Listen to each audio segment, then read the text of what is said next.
র্যাবের পোশাকের রং পরিবর্তন হয়েছে, পুলিশের পোশাকের রং পরিবর্তন হয়েছে, আনসারের পোশাকের রং পরিবর্তন হয়েছে। শুধুমাত্র পোশাকের রং পরিবর্তনের দ্বারা সংস্কার সম্ভব নয়। সংস্কার করতে গেলে বিগত দিনে মানুষের উপরে নির্বিচারে যারা গুলি চালিয়েছে তাদেরকে ধরে ধরে ফাঁসির কাস্টে ঝুলিয়ে দিতে হবে, অন্যথায় সংস্কার কোনোদিন সম্ভব। তার সবচেয়ে বড় প্রমাণ আজকে হয়েছে। আজ ইবতিদায়ী মাদ্রাসার শিক্ষক তারা ঢাকায় একটি মিছিল করছিল।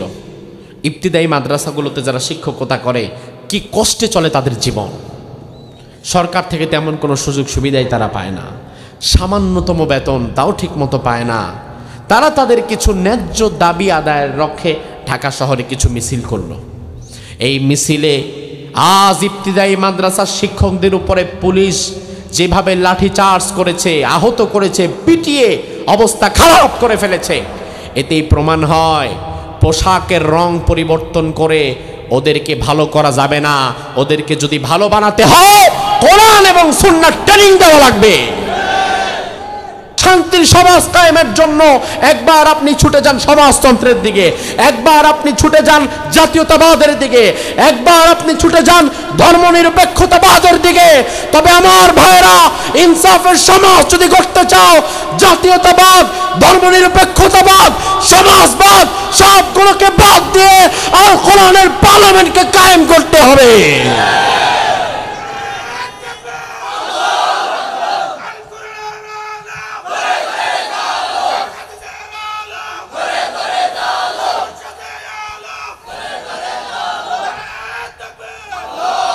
আমি যখন 15 মিনিট কথা বললাম, এই যে আপনাদের পাশে 3 গাড়ি পুলিশ এসে সাথে সাথে বলল হুজুরকে আলোচনা শেষ করতে বলেন, মোনাজাত দিয়ে নামতে বলেন। খুব কষ্ট পেয়েছিলাম সেদিন। এত কষ্ট করে ঢাকা থেকে আসছি কি 15 মিনিট কথা বলার জন্য? তো আমাকে জোরপূর্বক স্টেজ থেকে নামিয়ে দেওয়া হলো, মাহফিল শেষ করতে বাধ্য করা হলো। আজ একটা মাহফিল তারা বাঁশখালীতে আমার বন্ধ করেছিল। ওই একটা মাহফিলের কাজা কাফারা এই বছর বাঁশখালীতে মিনিমাম 15টা মাহফিল করতে হচ্ছে। আলহামদুলিল্লাহ বলবেন না? আজকেও 2টা করে এটা আসলাম আপনাদের বাঁশখালীতেই। আসতে আসতে 2টা মাহফিল করে এখানে আসতে হচ্ছে। আবার কালকেও আপনাদের বাঁশখালীতে মাহফিল, চাম বলেই মাহফিল। এই যে এত বাধা বিপত্তি, এতে আমি যেটা বোঝাতে চাইলাম সে বিষয়টা হচ্ছে দ্বীনের কোনো বিষয়কে আপনি কোনোদিন বাধাগ্রস্ত করে রাখতে পারবেন না, বরং আপনি বাধা এক জায়গায় দিবেন, আল্লাহ তাআলা আরো 10 জায়গায় এই কাজ শুরু করিয়ে দিবে। বাংলাদেশে সব চাইতে বেশি ইসলামী আন্দোলনের নেতা এবং কর্মীদের উপরে বাধা হয়েছে সাতকানিয়া বাঁশখালীতে, এবং এই অঞ্চলে এখন ইসলামী আন্দোলনের শক্ত ঘাঁটি তৈরি হয়ে গেছে। বাধা হবে যেখানে, সেখান থেকে ইসলামের গণজোয়ার তৈরি হবে, ঠিক কি না? আল্লাহ তাআলা আমাদের এই বাঁশখালীবাসীকে ইসলামের জন্য, দ্বীনের জন্য, দ্বীন বিজয়ের শক্তি হিসাবে কবুল করুক। আমরা বলি আমিন। আমি আপনাদের সামনে কোরআনুল কারীমের সূরাতুন নিসার 59 নম্বর আয়াত তিলাওয়াত করেছি ভূমিকার মাঝে। সে আয়াতকে সামনে রেখে আমরা আজকে কিছু কথা বলবো ইনশাআল্লাহ। রব্বুল আলামিন বলেন, ইয়া আইয়ুহাল্লাযীনা আমানু, ও ঈমানদারেরা শুনে নাও। কোরআনুল কারীমে 2 ধরনের আয়াত আপনি পাবেন। কিছু আয়াতের শুরুতে আল্লাহ বলেছেন ইয়া আইয়ুহান নাস। নাস শব্দের অর্থ হচ্ছে মানুষ। যে আয়াতের শুরুতে আল্লাহ বলেছেন ইয়া আইয়ুহান নাস, আপনি বুঝে নেবেন ওই আয়াতটা গোটা দুনিয়ার 800 কোটি মানুষের জন্য প্রযোজ্য কোনো আয়াত। আল্লাহ এর জন্য ডাক দিয়েছেন, হে মানুষেরা শুনে নাও। কিন্তু যেই আয়াতের শুরুতে আল্লাহ বলবেন ইয়া আইয়ুহাল্লাযীনা আমানু, ও ঈমানদারেরা শুনে নাও, ওই আয়াতটা গোটা দুনিয়ার 800 কোটি মানুষের জন্য নয়, বরং গোটা দুনিয়ার 200 কোটি ঈমানদার দাবিদারদের জন্য প্রযোজ্য। আল্লাহ বললেন ইয়া আইয়ুহাল্লাযীনা আমানু, ও ঈমানদারেরা তোমরা একটু আমার কথা শোনো। আমাদেরকে ডাক দিচ্ছেন কে? আব্দুল্লাহ ইবনে মাসউদ রাদিয়াল্লাহু আনহু বলেছেন, আল্লাহ যদি কোনো আয়াতের শুরুতে ইয়া আইয়ুহাল্লাযীনা আমানু বলে, ও ঈমানদার শুনে যাও, এ কথা যদি আল্লাহ বলে, তাহলে ওই আয়াতটা পরিপূর্ণ শোনা, শ্রবণ করা দুনিয়ার মানুষের জন্য, দুনিয়ার ঈমানদারদের জন্য ওয়াজিব হয়ে যায়। কারণ আপনাকে স্বয়ং ডেকেছেন যিনি, তিনি সাধারণ কেউ নয়। আমার ভাইরা লক্ষ্য করেন, দুনিয়াতে আমরা মানুষের ডাকের জবাব দেই তার গুরুত্বের দিকটা বিবেচনা করে। আপনাদের এখান থেকে একজন আমারে যদি বলে, হুজুর আগামীকাল দুপুরবেলায় আমার বাড়িতে আপনি খাবেন দাওয়াত, এটা আমি গ্রহণ করতেও পারি, আবার নাও করতে পারি। না করার সম্ভাবনাই বেশি, কারণ আপনাকে আমি চিনি না, জানি না, আপনার তেমন গুরুত্ব আমার কাছে নাই। আমাকে যদি আগামীকাল সকালবেলায় ডক্টর ইউনূস ফোন দিয়ে বলে, আগামীকাল দুপুরবেলায় আমার বাড়িতে আসবেন, গণভবনে আসবেন, দেখা করবেন, কথা আছে, তাহলে আপনার দাওয়াতটা আমি বাদ দিতে পারি, ফেলে দিতে পারি, আগামীকালকের মাহফিলটাও বাদ দিতে পারি। তবে ডক্টর ইউনূস কি জন্য আমাকে ডাকলেন সেটা বাদ দেব না, বরং আমি ইমিডিয়েট ফ্লাইট ধরে সেখানে চলে যাব। তার কারণ হচ্ছে, যার মর্যাদা যত বেশি, তার ডাকের গুরুত্ব হয় তত বেশি। আমার ভাইয়ের, এবার আমি আপনাকে একটু জবাব চাই আপনার কাছ থেকে। দুনিয়াতে মা বাবার গুরুত্ব, নেতার গুরুত্ব, আমিরের গুরুত্ব, তাদের গুরুত্ব বেশি, নাকি আমার আল্লাহর ডাকের গুরুত্ব বেশি? এখন সেই আল্লাহ আপনারা ডাক দিয়ে বললেন, ঈমানদার শুনে নাও, আমার আল্লাহ কি জন্য আমাকে ডাকলেন। ঈমানদার যদি আমি নিজের দাবি করি, তাইলে আল্লাহর ডাকের জবাব দেওয়া দরকার আছে না নাই? আল্লাহর ডাকের জবাব কিভাবে দিবেন, নিয়মটাও তো জানা লাগবে। কারণ আল্লাহ তো সরাসরি আপনার নাম ধরে ডাকে নাই। এই জাহেদ, পশ্চিম চাম্বলের মানুষ, তুমি শোনো, আল্লাহ যদি নাম ধরে ডাকতো, আমি বলতাম আল্লাহ লাব্বাইক, কি বলবেন বলেন। কিন্তু আল্লাহ তো আমাদের নাম ধরে ডাকেন নাই, আল্লাহ গণহারে ডেকেছেন, ঈমানদার শব্দ দিয়ে সবাইরে একসাথে ডাকছে। তো এইভাবে যদি আল্লাহ ডাকে, কোন পদ্ধতিতে আল্লাহর ডাকের জবাব দেওয়া লাগে সেটাও তো জানা দরকার। কোরআন আমাদেরকে জানিয়ে দিচ্ছে, আল্লাহ যদি কখনো কোরআনের মাধ্যমে তোমাদেরকে ডাকে, তাহলে ডাকের জবাব দিবা। ইদা কুরিআল কোরআন ফাসতামিউ লাহু ওয়ানসিতু, মনোযোগ সহকারে, ধৈর্য সহকারে আল্লাহর কথাগুলো শুনবা। লাআল্লাকুম তুরহামুন, তাহলে তোমাদের উপর যিনি রহমত দান করবেন তিনি কে? তাইলে আল্লাহর ডাকের জবাব দেওয়ার মাধ্যম হচ্ছে আল্লাহ ডাকের পরবর্তীতে কি কথা আমাদের জন্য আল্লাহ বলতে চায়, এই কথাটা মনোযোগ সহকারে শোনা। যদি শুনি তাইলে বুঝতে পারবেন আপনি আল্লাহর ডাকের জবাব দিচ্ছেন। এখন আল্লাহ এই আয়াতে আমাদেরকে কেন ডাকলেন, সেই জবাবটা দেওয়ার জন্য আপনারা কি প্রস্তুত? জবাবটা কিভাবে দিবেন? মনোযোগ সহকারে শোনার মাধ্যমে।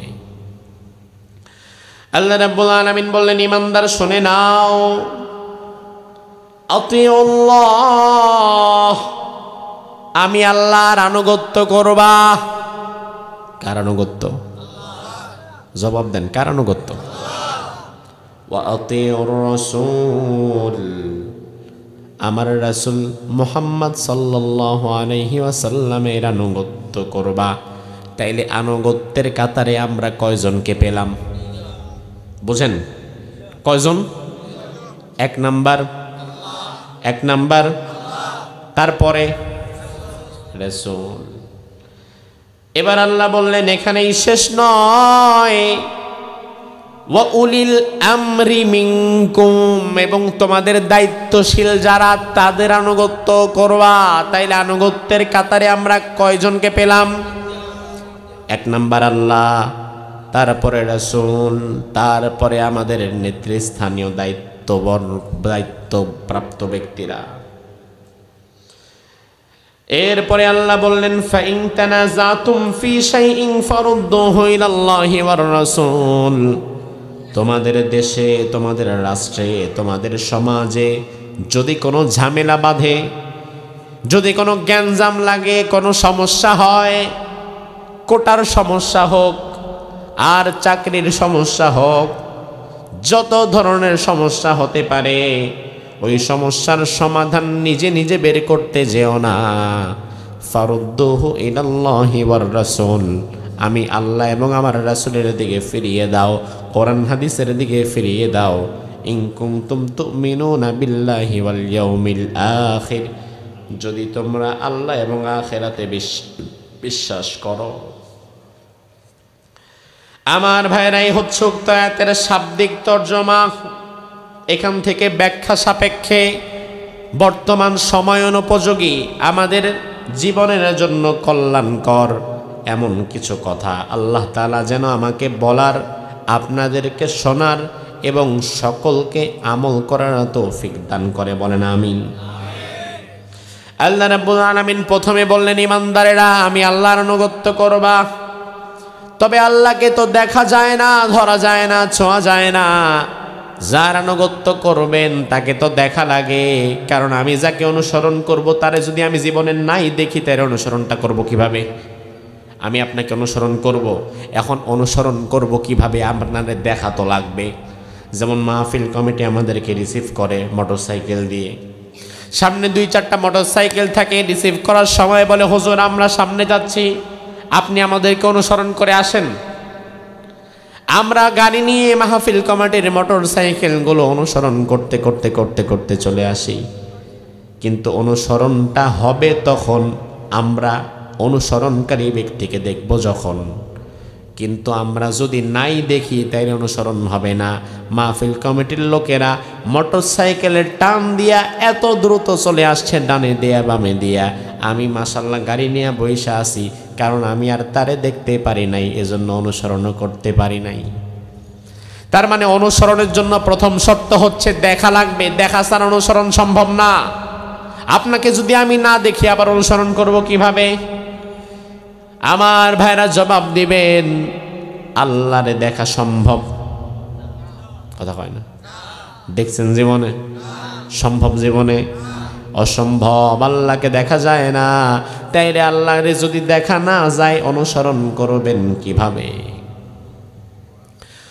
রব্বুল আলামিন কোরআনের আরেক জায়গায় বললেন, মাইয়ুতির রাসূল ফাকাদ আতা আল্লাহ, কেউ যদি আমার রাসূলের অনুসরণ করে তাহলে আমি আল্লাহর অনুসরণ হয়ে যায়। আমি আল্লাহরে আলাদাভাবে অনুসরণ করা লাগবে না, আমার রাসূলকে অনুসরণ করলেই আমি আল্লাহর অনুসরণ হয়ে যাবে। সুবহানাল্লাহ। এই জন্য আমার ভাইয়ের, আল্লাহর অনুসরণ যদি করতে চাই তাহলে প্রথমেই অনুসরণ করতে হবে মুহাম্মদ সাল্লাল্লাহু। আল্লাহ রাব্বুল আলামিন দ্বিতীয় শব্দে এটাই বললেন, আতিউর রাসূল, আমার নবীর অনুসরণ করবা। এখন রাসূলের অনুসরণ করবেন কোন কোন জায়গায়? উত্তর হবে জীবনের সব জায়গায়। রাসূলের অনুসরণ করবেন জীবনের সব জায়গায়, শুধু মসজিদে অনুসরণ নয়, শুধু মাহফিলে নয়। একজন ইমানদার মাহফিলে যেমন রাসূলকে অনুসরণ করবে, একজন ইমানদার যেমন মসজিদে রাসূলকে অনুসরণ করবে, ওই ইমানদার ব্যক্তি তার পরিবারে, তার সমাজে, তার রাষ্ট্রে, তার জীবনের সব জায়গায় রাসূলকেই একমাত্র অনুসরণ করবে। ঠিক না ব্যাঠিক? রাসূল হচ্ছে আপনার আমার কাছে একমাত্র অনুসরণীয় ব্যক্তি। রাসূলের অনুসরণ ছাড়া জান্নাতে যাওয়া যাবে না। আমার ভাইরা লক্ষ্য করেন, রাসূলের অনুসরণ বাংলাদেশের মানুষ কম করে না বেশি করে? কথা কোন? বেশি করে। তবে আমার ভাইরা, রাসূলের অনুসরণ বাংলাদেশের মানুষ বেশি করে কোন দিক দিয়ে আপনারে আমি বোঝাই? টুপির দিক দিয়ে করে। কারণ বাংলাদেশের মুসলমান ইমান থাকুক আর না থাকুক, মাশাআল্লাহ জুমার দিন মাথার মধ্যে একটা টুপি আছে না নাই? রাসূলের অনুসরণ বাংলাদেশের মানুষ করে দাড়ির মাধ্যমে। কারণ পৃথিবীর অন্যান্য অনেক দেশের মুসলমানদের চাইতে বাংলাদেশের মুসলমানেরা বেশি সংখ্যক দাড়ি রাখে। আলহামদুলিল্লাহ বলেন। আরব দেশ সহকারে অনেক জায়গায় আমি যখন যাই, আমি তখন দেখি আরব দেশের লোকেরা এত বেশি দাড়ি রাখে না যতটা আমরা রাখি। তার মানে অন্তত দাড়ির দিক থেকে ওদের চাইতে আমরা এগিয়ে আছি। সুন্নাতের দিক দিয়ে আমরা এগিয়ে আছি। নামাজের আগে পরের যে সুন্নাত নফলগুলো আছে আরব দেশের মসজিদে হারাম, মক্কা মদিনার 2 মসজিদ ছাড়া বাকি অঞ্চলের মসজিদগুলোতে গেলে দেখবেন সুন্নত নফল পড়নেওয়ালা মুসল্লির সংখ্যা কম, তবে ফরজ পড়নেওয়ালা মুসল্লি সবচেয়ে বেশি। আজান দেওয়ার পরে দেখবেন ঘুরমুর করে মসজিদ ভরে গেছে, ফরজ নামাজ শেষ সবাই আবার বের হয়ে গেছে। আমার ভাইরা লক্ষ্য করেন, বাংলাদেশের মানুষ টুপির দিক থেকে রাসূলের অনুসরণ করে বেশি, দাড়ির দিক থেকে রাসূলের অনুসরণ করে বেশি, মিসওয়াকের দিক থেকে অনুসরণ করে বেশি। তবে রাসূলের অনুসরণ শুধু টুপি দাড়ি আর মিসওয়াকের মধ্যে সীমাবদ্ধ নয়, রাসূলের অনুসরণ শুধু মসজিদের মধ্যে সীমাবদ্ধ নয়। আমার রাসূল যেইভাবে টুপি পরেছেন একইভাবে আমার রাসূল জিহাদের ময়দানে যাওয়ার জন্য মাথার মধ্যে আবার লৌহ বর্ম পরেছেন। আমার রাসূল হাতের মধ্যে যেইভাবে মেসওয়াক তুলেছেন, আমার রাসূল হাতের মধ্যে যেইভাবে তসবিহ তুলেছেন, আবার মাঝে মাঝে তসবিহ ছেড়ে দিয়ে হাতের মধ্যে তলোয়ার নিয়ে জালিমের বিরুদ্ধে আমার রাসূল প্রতিবাদ করেছেন। তবে বর্তমান আমাদের দেশের মুসলমান রাসূলের সুন্নাত, রাসূলের আদর্শ শুধু টুপির মধ্যে আর দাড়ির মধ্যে সীমাবদ্ধ করে রেখেছে। পরিবারের রাসূলের আদর্শ নাই, ব্যবসার মধ্যে রাসূলুল্লাহর আদর্শ নাই, সমাজের মধ্যে রাসূলুল্লাহর আদর্শ নাই, রাষ্ট্রের মধ্যে রাসূলুল্লাহর আদর্শ নাই। বাংলাদেশের ৯২% মুসলমান যদি রাসূলের আদর্শই জীবনের সব জায়গায় মানত, স্বাধীনতার ৫৪ বছর পরেও বাংলাদেশের হাইকোর্ট, সুপ্রিম কোর্ট, জজ কোর্ট, রাস্তাঘাট, বিচার বিভাগ থেকে শুরু করে সব জায়গায় মুসলমান লোকই তো বেশি সংখ্যক কর্মরত। কিন্তু মুসলমান যেখানে কর্মরত থাকবে, কথা ছিল সেখানে রাসূলের আদর্শ ঢুকে যাবে। কিন্তু বাংলাদেশে এত মুসলমান থাকার পরেও কোনো জায়গায় তো ইসলামরে খুঁজে পাওয়া যায় না। বঙ্গভবনে ইসলাম নাই, গণভবনে ইসলাম নাই, হাইকোর্টে ইসলাম নাই, সুপ্রিম কোর্টে ইসলাম নাই, বিচারালয়ে ইসলাম নাই, চাকরি করতে যাবেন সেখানে ইসলাম নাই। এখনো বাংলাদেশে বহু বড় বড় অফিস আদালতগুলো আছে যেখানে চাকরি করতে গেলে প্রথম শর্তই হচ্ছে দাড়ি থাকা যাবে না। আছে না নাই? দাড়ি থাকা যাবে না। আমার কাছে গত 2 বছর আগে প্রশ্ন করা হয়েছে, এয়ারফোর্সে চাকরি নিবে একজন, আমার মসজিদের মুসল্লির ছেলে এয়ারফোর্সে চাকরি নিবে, বিমান বাহিনী, ট্রেনিংয়ে গিয়েছে, ভালো রেজাল্ট করেছে, চাকরি হয়ে যাবে। তবে চাকরি তাকে কনফার্ম করার আগে তাকে শর্ত দেওয়া হয়েছে, চাকরিটা যদি করতে চাও দাড়িটাকে বাদ দিতে হবে। চাকরি পাওয়ার পরে যদি মনে করো দাড়ি রাখবা, তাইলে আমাদের উপর মহলে দরখাস্ত দেওয়া লাগবে। দরখাস্ত যদি মঞ্জুর করা হয় তাইলে তুমি দাড়ি রাখতে পারবা। আমাকে বলা হলো, হুজুর চাকরিটা আমি করব কিনা প্রশ্ন করলো। আমার ভাইরা, বিষয়টা আমি আপনাদের বোঝাবার জন্য বলি, দাড়ি রাখা এটা তো রাসূলুল্লাহর একটা সুন্নাহ। তাহলে বাংলাদেশের মতো মুসলমান দেশে বসে এই সুন্নাহ পালন করতে আমারে আবার অনুমতি নেওয়া লাগবে কেন? অনুমতি নেওয়া লাগে এই জন্য, কারণ বাংলাদেশের মুসলমান শুধু নামেই রয়েছে, কার্যত বাংলাদেশে ৯২% তো দূরের কথা, ৫১% মুসলমানও নাই। ৯২% শুধু কাগজে কলমে আর নামেই পাবেন, বাস্তবিক অর্থে সমাজে ৫১% নাই। বাংলাদেশে যদি সত্যিকার অর্থে ৫১% মুসলমান থাকতো, ৯২%-এর দরকার ছিল না। তাইলে বাংলাদেশে বহু আগেই তো আল কোরআনটা আমাদের সংসদে ঢুকে যেত। কারণ সংসদে কোনো আইন পাশ করতে হলে ৯২% জনমতের দরকার হয় না। সংসদে কোনো আইন পাশ করতে গেলে মাত্র ৫১%-এর দরকার হয়। সংসদের যত সদস্যরা সেখানে বসে থাকে, সেখানে যদি কোনো নতুন আইন পাশ করা লাগে, স্পিকার সব সদস্যদের সামনে বলে, ৩৫০ মেম্বারের সামনে স্পিকার সাহেব বলে, আমাদের সংসদের সামনে এখন প্রশ্ন হচ্ছে নতুন একটা আইন পাশ করা লাগবে, এই আইনের পক্ষে কারা কারা আছেন হা বলেন। কিছু মানুষ হা হা বলে। এই আইনের পক্ষে কারা কারা আছেন না বলেন। কিছু মানুষ না না বলে। ওইখানে মাত্র 51% ভোট যেদিকে বেশি পড়ে সংসদ থেকে সেটা আইনে রূপান্তরিত হয়ে যায়। বাংলাদেশে 92% মুসলমানের তো দরকার নাই।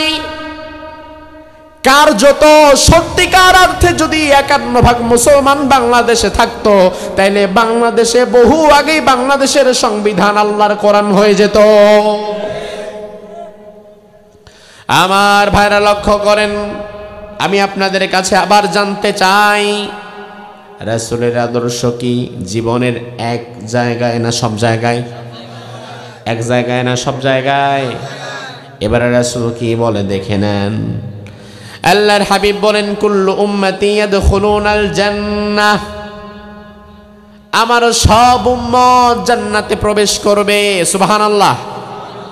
এখানে আমরা যারা আছি আমরা সবাই রাসূলুল্লাহর উম্মত, ঠিক না?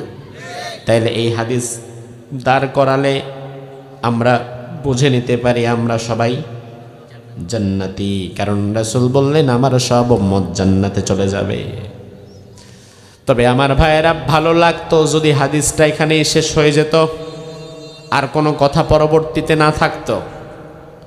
কিন্তু আল্লাহর হাবিব হাদিসটা শেষ করেন নাই, বরং আরো কিছু শর্ত জুড়ে দিয়েছেন। আল্লাহর হাবিব বললেন, ইল্লা মান আবা, তবে আমার যে উম্মত আমারে অস্বীকার করবে ও জান্নাতে যাবে না। রাসূলকে অস্বীকার করে এমন উম্মত কি বাংলাদেশে একজনও আছে? কই? রাসূলকে আপনি অস্বীকার করবেন কিভাবে?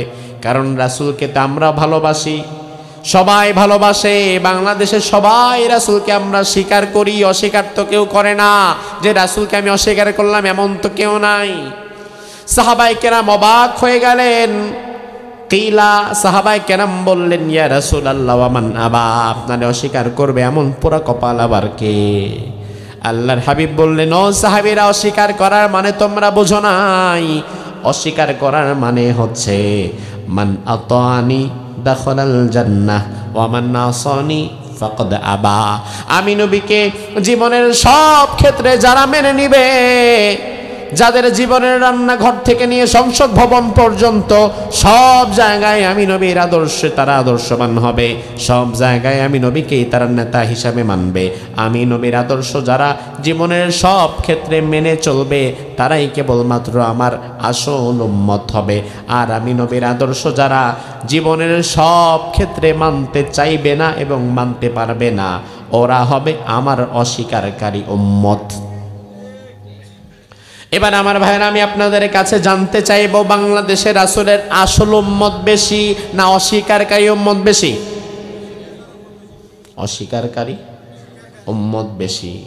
অস্বীকারী উম্মত হচ্ছে তারা রাসূলুল্লাহকে সব জায়গায় মানতে চাইবে না। যারা রাসূলকে মানতে চাইবে না এটা বলা হয় নাই, রাসূলকে অনুসরণ করবে না এটা বলা হয় নাই, বরং রাসূলকে সব জায়গায় অনুসরণ করবে না।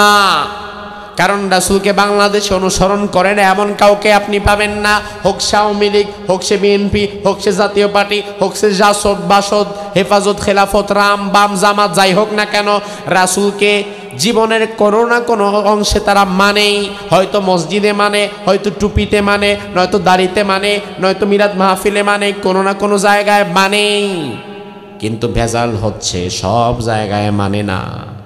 কিন্তু রাসূল তো বললেন, আমারে যদি মানো তাইলে সব জায়গায় মানা লাগবে। এবার আপনি শুধু আপনার রাসূলকে মসজিদে মানলেন, সমাজে মানেন না কেন? মসজিদের মধ্যে রাসূলুল্লাহকে মানে না এমন একজন মানুষও পাওয়া যাবে না। মসজিদে আমরা যারাই যাই, মসজিদে সবার দিন কিন্তু আমরা রাসূলুল্লাহকেই মেনে চলি।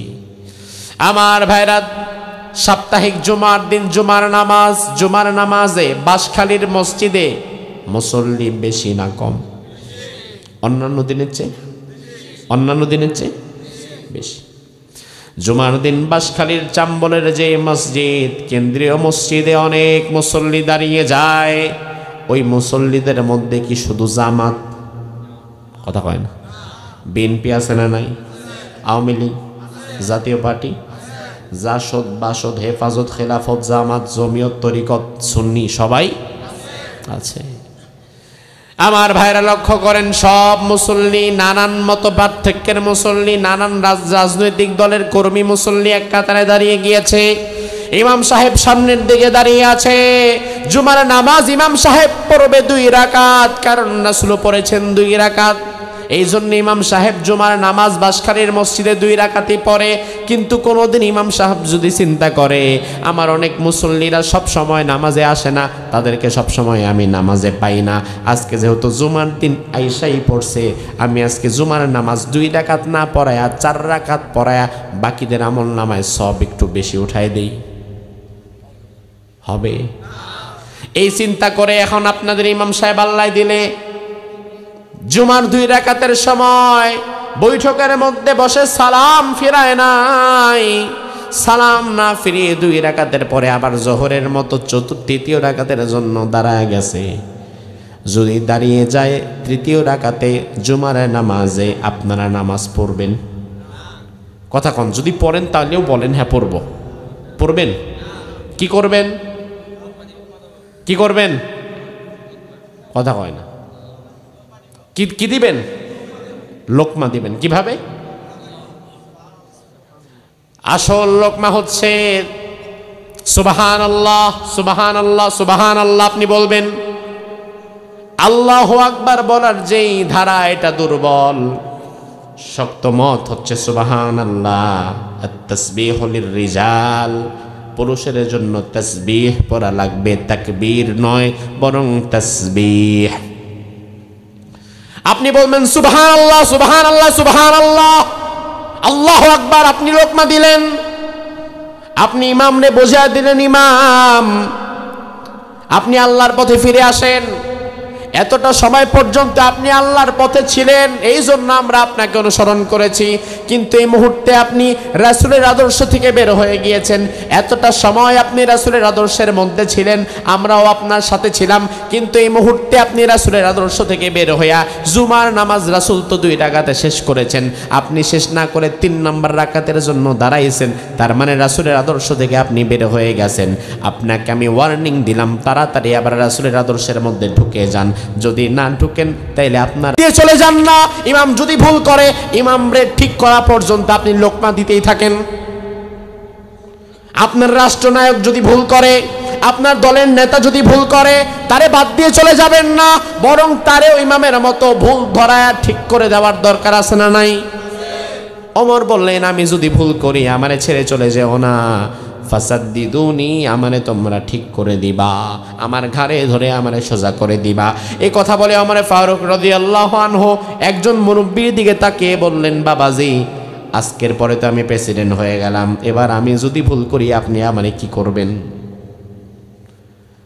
মুরব্বি বলল, ওমর তুমি যদি ভুল করো, মসজিদের ইমামকে যেমন আমরা লোকমা দিই, তোমারেও লোকমা দিব। ওমর বললেন, চাচা যদি আমি আবারও ভুল করি, একই ভুল, কি করবেন? চাচা বললে, আবারও তোমারে লোকমা দিব। ওমর ফারুক রাদিয়াল্লাহু আনহু বললেন, চাচাজি যদি আবারও আমি ভুল করি 3 নাম্বার বার কি করবেন? মুরব্বি বলে, তাও লোকমা দিয়ে দেব। এবার ওমর বলে, আমি যদি 4 নাম্বার বার ভুল করি কি করবেন? এবার ওই বৃদ্ধ বলল, ওমর যদি 4 নাম্বার বার ভুল করো, তাহলে এই তলোয়ারটা দিয়া আমি তোমার দফা রফা করে দেব, তোমারেও আমি ছাড় দিব না। ওমর ফারুক বললেন, আল্লাহ যে দেশের সাধারণ একজন মানুষ খলিফাকে তার সঠিক কাজের উপরে রাখার জন্য এতটা যথেষ্ট, ওই দেশের খলিফা কোনোদিন গোমরা হতে পারে না। আল্লাহু আকবার। এই জন্য আমরা যদি চাই আমাদের দেশটাও ইনসাফ দ্বারা পরিপূর্ণ হোক, তাহলে আমাদের আমির, আমাদের নেতা, আমাদের রাষ্ট্রপ্রধান যদি কোনো ভুল করে, ওই ভুলের সাথে তাল মিলানো যাবে না, বরং তাকেও রাসূলের আদর্শের মধ্যে ঢুকিয়ে দিতে হবে, ঠিক না ব্যাঠিক? কিন্তু বিপত্তিটা আরেক জায়গায়। দলের নেতা যদি ভুল করে, কর্মী ভুলটা জানার পরে, বোঝার পরে নেতার বিরুদ্ধে কলম ধরার সাহসও পায় না, বরং নেতার ভুলের পক্ষে আরো স্লোগান দেওয়া লাগে। নেতা মাইকের সামনে এসে সাংবাদিকদেরকে বলে ফেলে, ইসলামী কোনো রাজনীতি নাই, কোরআনের সাথে রাজনীতির কোনো সম্পর্ক নাই, সরাসরি বলে ফেলে। অথচ আমার ভাইরা, কোরআনের মধ্যে রাজনীতি আছে না নাই? ইসলামে রাজনীতি আছে না নাই? তাইলে ইসলামে যেটা আছে, যেটা কোরআনে আছে, সেটা তোমার নেতা অস্বীকার করে কেমনে? ইসলামের কোনো বিষয়কে অস্বীকার করার নাম কিন্তু কুফুরি, আর কুফুরি যে করে ওই বেটা কাফের হয়ে যায়। তাইলে তুমি তোমার কাফের নেতার সাথে থাকো কিভাবে? বরং তোমার নেতা যদি না বুঝে কুফুরি করে, কর্মী হিসাবে, শুভাকাঙ্ক্ষী হিসাবে ওই কুফুরির ভুলটা তোমার নেতারে তো তোমার ধরায় যাওয়া দরকার। যে নেতা আমি আপনারে ভালোবাসি, আমি আপনার দল করি, কিন্তু আপনি যে কথাটা বলছেন কথাটা কিন্তু কুফুরি হয়ে গেছে, আপনি আল্লাহর বাস্তে আবার ফিরে আসেন, আপনার কথা প্রত্যাহার করেন। কিন্তু কর্মী সেটা না করে বরং ওই কাফের নেতার বাসাতে গোলামি করে, এমন কর্মী আছে না নাই? নেতার গোলামি করো না, গোলামি করতে হবে কেবলমাত্র কার? আমার ভাইয়ের জন্যই আল্লাহ রাব্বুল আলামিন বলছেন, উম্মতেরা ও আমার বান্দারা শুনে নাও, দুনিয়া আখিরাতে যদি সফল হতে চাও, জান্নাতে যেতে চাও, রাসূলুল্লাহকে অনুসরণ করা লাগবে। আবার জবাব দেন, রাসূলকে অনুসরণ জীবনের এক জায়গায় না সব জায়গায়? রাসূলের এবং উম্মতের সম্পর্ক হবে তেমন, ট্রেনের ইঞ্জিনের সাথে বগির সম্পর্ক হয় যেমন। একটা ট্রেন চট্টগ্রাম থেকে ছাড়বে, ঢাকার দিকে যাবে, ট্রেনের সামনে যেটা থাকে এটার নাম হচ্ছে ইঞ্জিন। এটার নাম কি? পেছনে বগি। ইঞ্জিনের পেছনে বগি থাকে 10টা, 15টা, 20টা পর্যন্ত।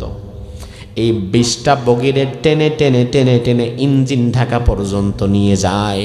বগির কিন্তু চাক্কা ছাড়া কোনো ক্ষমতাই নাই, ইঞ্জিন যাবে যেদিকে বগি চলবে সেদিকে। এবার আপনাদের চট্টগ্রাম থেকে ইঞ্জিন ছুটে গিয়েছে ঢাকার দিকে, সব বগিগুলো ঢাকাতে যেতে পারবে না, শুধুমাত্র ঢাকা যাবে ওই বগিগুলা, যে বগিগুলা সরাসরি ইঞ্জিনের সাথে সম্পৃক্ত। ইঞ্জিন যেদিকে যায় বগিও সেদিকে যায়। এখন ইঞ্জিন চলছে ঢাকার দিকে, বগি যদি ইঞ্জিনের থেকে নিজের সম্পর্ক ছিন্ন করে ফেলে, ওই বগিটা ঢাকা যাবে না, বরং স্টেশনের মধ্যেই পড়ে থাকবে। কিংবা কিছু দূর যাওয়ার পরে বগি থেকে যদি ইঞ্জিনের ডিসকানেক্ট হয়ে যায়, বগি যদি ইঞ্জিন থেকে তার সম্পর্ক ছুটিয়ে ফেলে, তাহলে ওই ইঞ্জিনটা ঢাকার দিকে চলে যাবে, বগি যেতে পারবে না।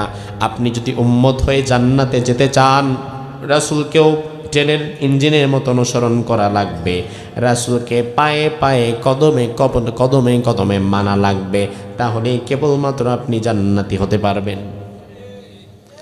রাসূলুল্লাহকে জীবনের সব ক্ষেত্রে মানা লাগবে, শুধু টুপি আর দাড়িতে নয়। আমার ভাইয়েরা, হ্যাঁ আমরা মাথায় টুপি পরি, এটা রাসূলের সুন্নাহ। আমরা দাড়ি রাখি, এটা রাসূলের সুন্নাহ। আমরা লম্বা জামা পরি, রাসূলের সুন্নাহ। আমরা খাওয়ার পরে মিষ্টি খাই, রাসূলের সুন্নাহ। আমরা মিষ্টি পান করি, মধু খাই, রাসূলের সুন্নাহ। আমরা মিসওয়াক করি, রাসূলের সুন্নাহ। সব ঠিক আছে, কিন্তু কথা হচ্ছে এগুলোই তো শুধু সুন্নাহ নয়, এগুলোই তো শুধু আদর্শ নয়, এগুলা ছাড়া রাসূলের আরও কিছু সুন্নাহ আছে না নাই? রাসূল মিষ্টি খাইছেন, মেসওয়াক করছেন, দাড়ি রাখছেন, টুপি পরছেন, এজন্য এগুলা যদি সুন্নাহ হয়, রাসূল যে 10 বছর মদিনা আল্লাহর কোরআন দিয়া চালাইছেন, এটাও তো সুন্নাহ হওয়ার দাবিদার। তুমি তাইলে রাসূলের 10 বছরের সুন্নাহ মানবা কবে? রাসূল মদিনার প্রেসিডেন্ট ছিলেন 10 বছর। 10 বছর রাসূল মদিনা পরিচালনা করেছেন। রাসূল অন্যায়ের বিরুদ্ধে জিহাদ করেছেন। রাসূলের জীবনে তায়েফ ছিল, খন্দক ছিল, উহুদ ছিল, বদর ছিল। তোমার জীবনে কোনো জিহাদ নাই, তোমার জীবনে কোনো মাই নাই, কোনো হামলা নাই, কোনো মামলা নাই, তোমার জীবনে কোরআন প্রতিষ্ঠার জন্য কোনো কাজও নাই। এমন মুসলমানও আছে না নাই? এরা মূলত সুবিধাবাদী। এই যে আসলে টুপি পরছে আর দাড়ি রাখছে, অথচ রাষ্ট্রীয়ভাবে ইসলাম প্রতিষ্ঠা হোক, যেটা রাসূল করেছেন, এমন কাজের সাথে তার সম্পর্ক নাই। ওই লোকটা মূলত আসলে সুবিধাবাদী, কারণ সে চালাক, সে বুঝে গেছে বাংলাদেশে টুপি পরলে কোনো মাইর খাওয়া লাগে না, বাংলাদেশে দাঁড়িয়ে রাখলে কোনো হামলা খাওয়া লাগে না, বাংলাদেশে মিসওয়াক করলে কোনো মামলা খাওয়া লাগে না, পুলিশ আসে না, গ্রেফতার করে না, মানে না, পিটায় না। কিন্তু বাংলাদেশে যারা আল্লাহর কোরআন দিয়ে সমাজ এবং রাষ্ট্র পরিচালনা করতে চায়, তাদেরকে ধরে ধরে জেলের মধ্যে বন্দী করে রাখা হয়। এই জন্য ভয়ের চোটে এই লাইনে আর আসে না। রাসূলের অনুসরণ করে ততক্ষণ বিপদ আপদ নাই, যতক্ষণ বিপদ আপদ আছে যেখানে রাসূলকে মানে না আর সেখানে। বরং আমি তো মনে করি তুমি এমন সুবিধাবাদী মুসলমান, যদি বাংলাদেশে কোনোদিন ইসলাম রাষ্ট্রীয়ভাবে কায়েম করবে যারা, তাদের উপরে যেমন হামলা আসে মামলা আসে, বাংলাদেশে যদি কোনোদিন টুপি আর দাড়ি রাখার জন্য হামলার মামলা শুরু হয়, তাইলে তোমার মতো সুবিধাবাদী সেদিন টুপি আর দাড়ি এটারও বাদ দিয়া দিবে। তুমি আজকে সুবিধা পাইছো তাই রাখছো, কালকে অসুবিধায় পড়লে তো তুমি দাড়ি কাইটা ফেলাবা, যেমন দাড়ি কাইটা নৌকায় বসেছিল সালমান এফ রহমান। বিরাট বড় দাড়ি, আল্লাহর ওলি খাজা বাবা, অথচ এত সুন্দর দাড়ি। তার নাম ছিল দরবেশ, সবাই তারে দরবেশ বাবা বলে চিনত। কিন্তু বিপদে যখন পড়ছে, দাড়ি টুপি ফালায়া নৌকার মাঝি সাইজা পদ্মা নদীর পারে গিয়া বৈশা রয়েছে। আল্লাহর বান্দা কিচ্ছু বোঝে না। সালমান এফ রহমান বিপদে পড়ে যেমন দাড়ি টুপি কেটে ফেলেছে, তার মানে ওর দাড়ি টুপি এটা রাসূলের ভালোবাসায় ছিল না, এটা ছিল এই জাতির সাথে ধোঁকা এবং প্রতারণা। তোমার দাড়ি টুপি ধোঁকা এবং প্রতারণা না, এটা বুঝবো কিভাবে?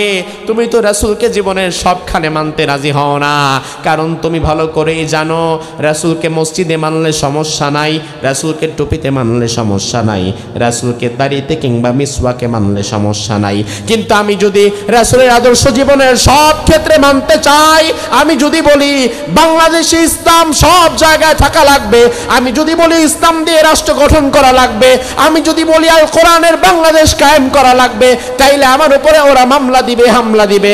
কারণ বিগত জালিম স্বৈরাচারেরা শুধুমাত্র আল্লাহর জমিনে আল্লাহর দ্বীন কায়েম করা লাগবে এই মতের পক্ষে থাকার কারণে বিশ্বনন্দিত মুফাসসিরকে পর্যন্ত মিথ্যা মামলায় ফাঁসায়া মেডিকেলের মধ্যে নিয়ে হত্যা করেছে।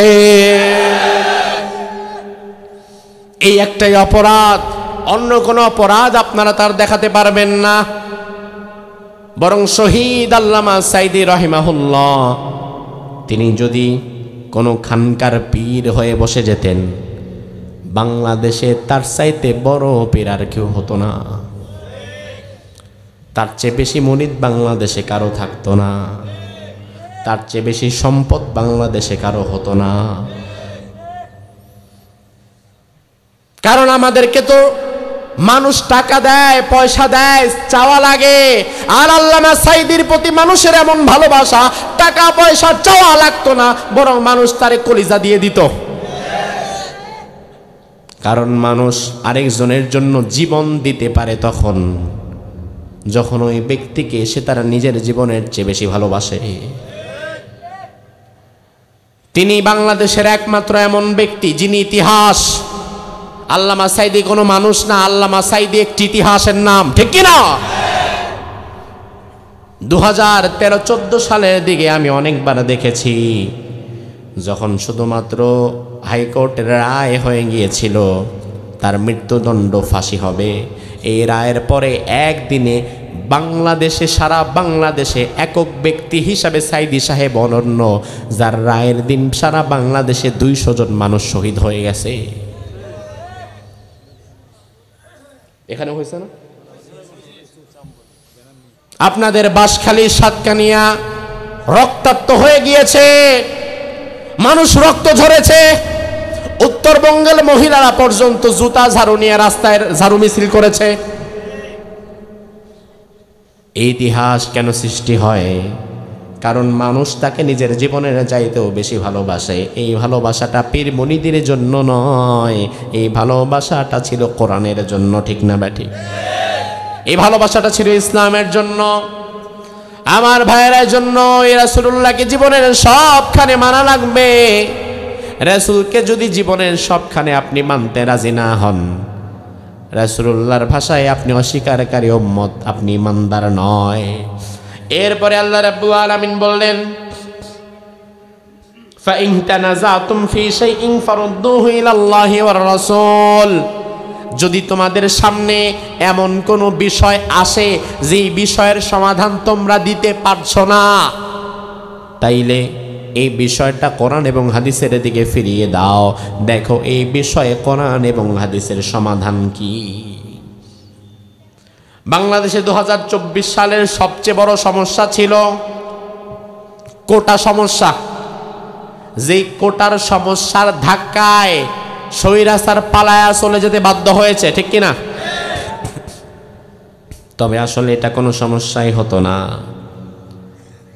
তার কারণ ইসলাম কোটা পদ্ধতি সম্পর্কে ইসলামের দৃষ্টিভঙ্গি কি, এটা ইসলামে আছে কিনা, থাকলে কতটুকু, কিভাবে, কি, এই বিষয়টা যদি যারা সরকারে ছিল তারা যদি নিজের রাগ ক্ষোভের মধ্যে প্রকাশ না করে এই বিষয়টা যদি আল্লাহ এবং রাসূলের কাছে দিয়ে দিত, কোরআন হাদিসের কাছে দিয়ে দিত, কোরআন হাদিস অনুযায়ী যদি তার ফর্মুলা বের করা হতো, বাংলাদেশে কোনো অশান্তি হতো না, এতজন মায়ের বুক আর খালি হতো না।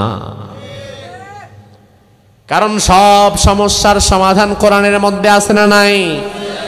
আমার আল্লাহ বললেন, মা ফাররাতনা ফিল কিতাবি মিন শাই, সব সমস্যার সমাধান কোরআনের মধ্যে দিয়ে দিলাম, বান্দা তোমার যা যা লাগবে তুমি তাই তাই খুঁজে নাও।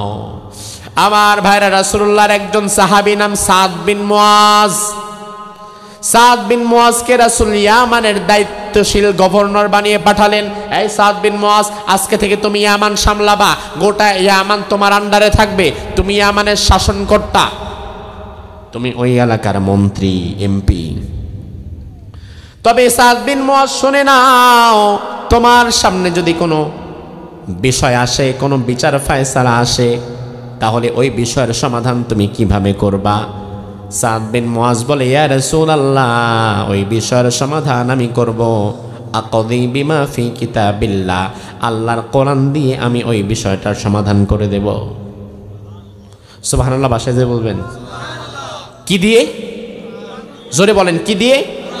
তার মানে এক নাম্বার, আমাদের সামনে যদি কোনো এমন বিষয় আসে যেটা সমাধান আমরা করতে পারছি না, তাহলে ওই বিষয়ের সমাধান আমাদেরকে কোরআন থেকে নেওয়া লাগবে, ঠিক কিনা?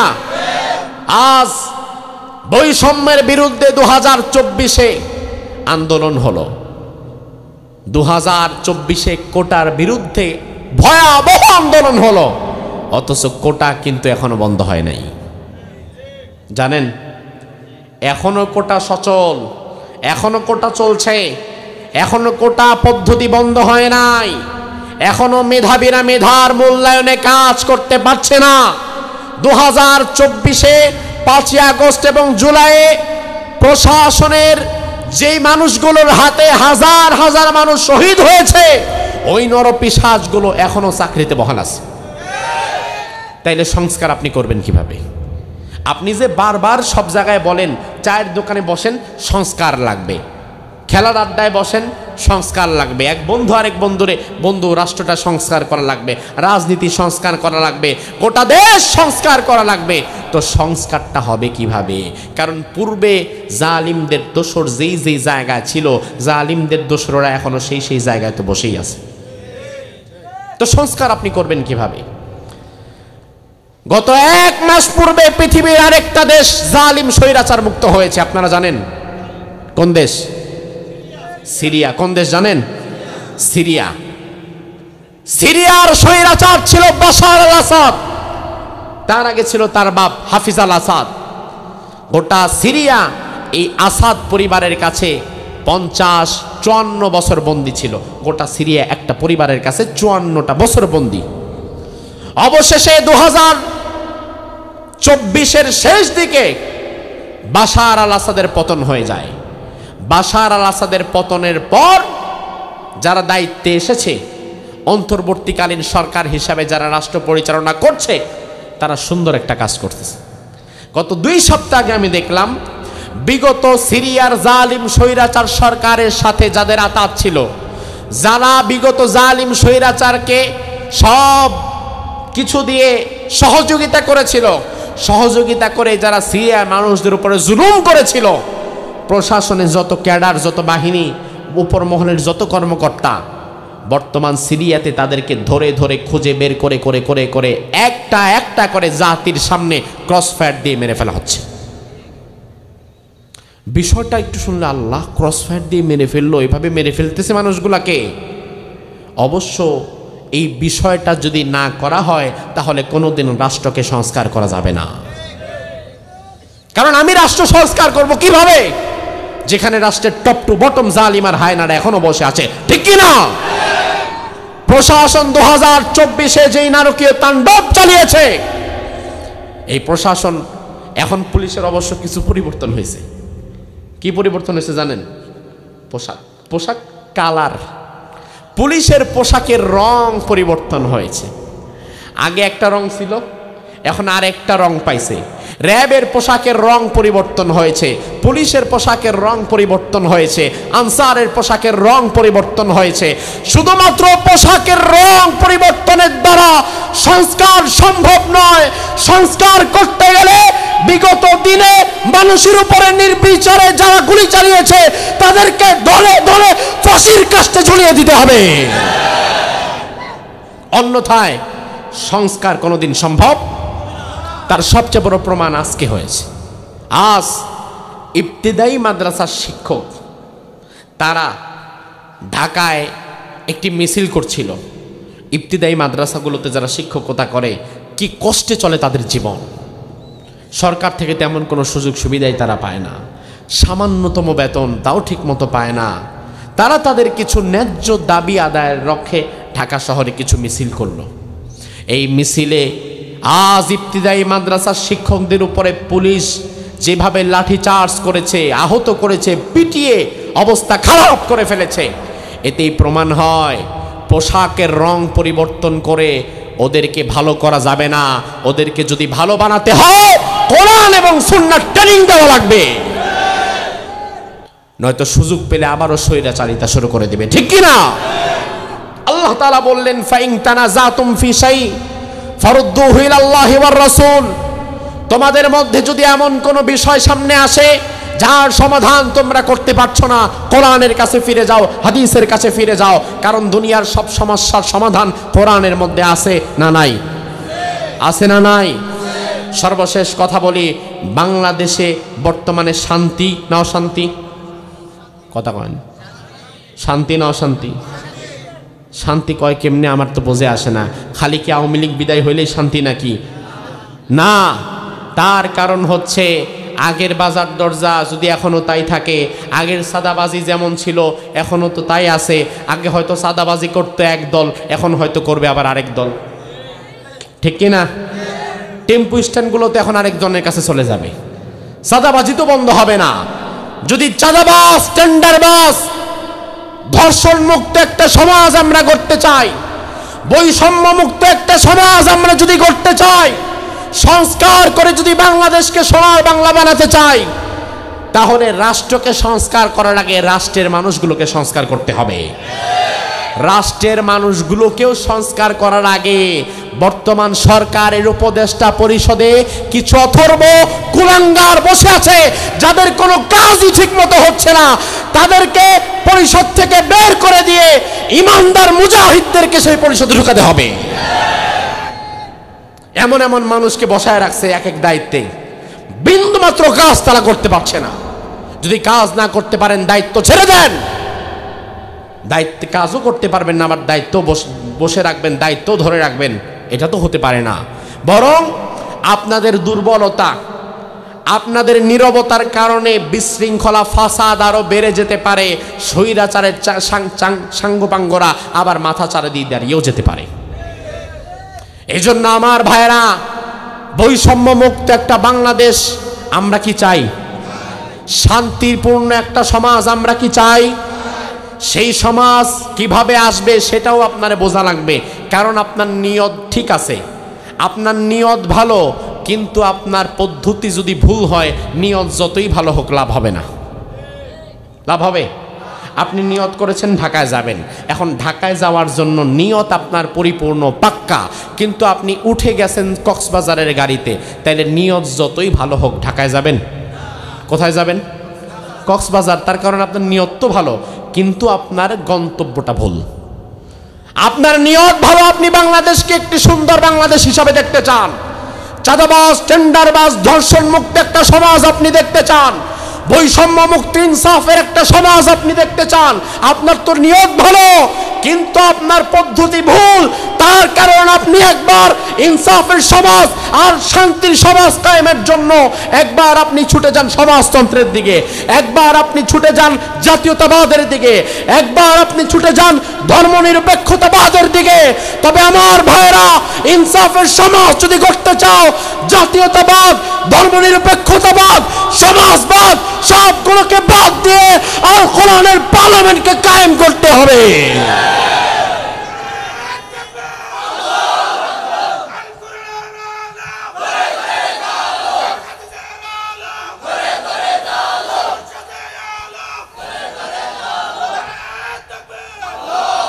আল্লাহ সুবহানাহু ওয়া তাআলা আমাদেরকে আগামীর বাংলাদেশে ইসলামকে নিয়ে এগিয়ে যাওয়ার তৌফিক দান করুক, বলি আমিন। 2024-এর যে বিপ্লব হয়েছে এটা কিন্তু ইসলামী বিপ্লব না। বাংলাদেশের মানুষ ভুল করে, এটাকে মনে করে এটা ইসলামী বিপ্লব। তবে 2024-এর বিপ্লব ইসলামী বিপ্লব ছিল না। 2024-এর বিপ্লব ছিল একটি গণবিপ্লব। সেখানে সবার একটি সংমিশ্রণ ছিল। একটা গণবিপ্লব হয়েছে 2024-এ, ইসলামী বিপ্লব হয় নাই। তবে ইনশাআল্লাহ তাআলা 2025 সালে যদি নির্বাচন হয়, এই নির্বাচনের মধ্য দিয়ে ইসলামী বিপ্লবকে কায়েম করে দিতে হবে। গণবিপ্লবের রেখা ধরে আমাদেরকে ইসলামী বিপ্লবের দিকে এগিয়ে যেতে হবে।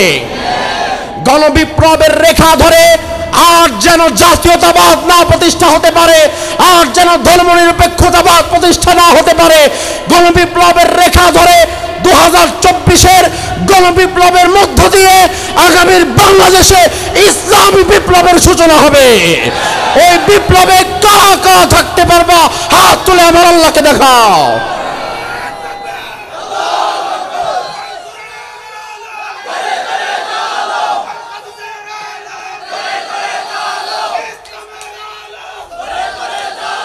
আল্লাহ সুবহানাহু ওয়া তাআলা আমাদেরকে তৌফিক দান করুক, আমরা বলি আমিন। আমার ভাইরা, মুসলমান যদি হতে চান, রাষ্ট্রে ইসলাম প্রতিষ্ঠা হওয়া লাগবে, কোরআন আমার সংবিধান হওয়া লাগবে।